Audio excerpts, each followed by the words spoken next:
I was thinking about this story of this famous fortune teller who would travel from town to town in her brightly covered caravan. And this particular weekend, she arrived on a Friday in this town, and there was already a lineup of people waiting to see her. And some came out of desperation, while others came from hope, and others simply came out of curiosity to see this fortune teller. So the first client came and she said to her, "I would like more confidence because I noticed that I'm so shy that I have trouble just speaking to people." And the fortune teller just listened. She actually never spoke. She just listened. And as this person went on with their stories of being shy and afraid, she asked the fortune teller, could you please give me some of that green potion that I've heard of that will give me confidence to speak to people?" The fortune teller smiled and pulled out of her pouch a green potion.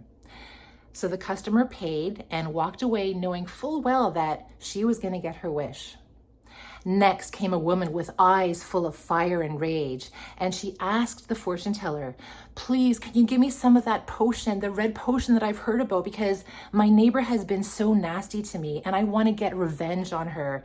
She has just done the most horrible things and I just really, really want to get my revenge. Can you please help me because I cannot live beside her anymore. It's driving me crazy." So the fortune teller pulled out this red colored potion, handed it to the client. The client paid, left happy, and knew that she was going to get her wish. The third client was a man who was so heartbroken. He was in love with somebody who broke up with him, and he was having trouble getting over this relationship. There was a new woman who caught his eye, but he was still thinking about the other woman. So he asked the fortune teller, "Please, can you give me something, anything, because I want to move on with my life and find a new love?" So the fortune teller nodded, pulled out an amber colored potion, handed it to him, and he paid her and left knowing full well that he was going to get her wish. Client after client came with their wish and their own pain, their own dreams. And each time the fortune teller listened quietly and handed over a bottle of colored liquid, red, green, amber, blue, violet, all of the colors that you can think of. One by one, they left her caravan feeling changed, empowered, certain that their problem had a solution. And after her last client left, the fortune teller was sipping her tea, thinking about what had happened that weekend, and she was carefully counting all of her money.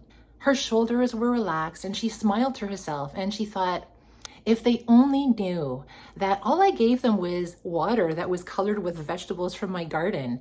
And she laughed to herself, but not in a really mean way, in a very ancient, knowing way, because she knew perfectly well that their wishes would come true, but not because of the potions, but because that's what they believed.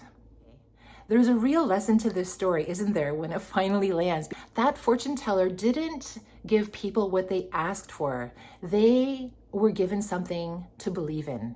She gave them permission to feel confident, to heal, to take action, and to make decisions from a new place. And that's what changed them. It wasn't the green liquid that gave the shy woman confidence. It was in her belief that she had it now. And it wasn't the red potion that gave the bitter woman control.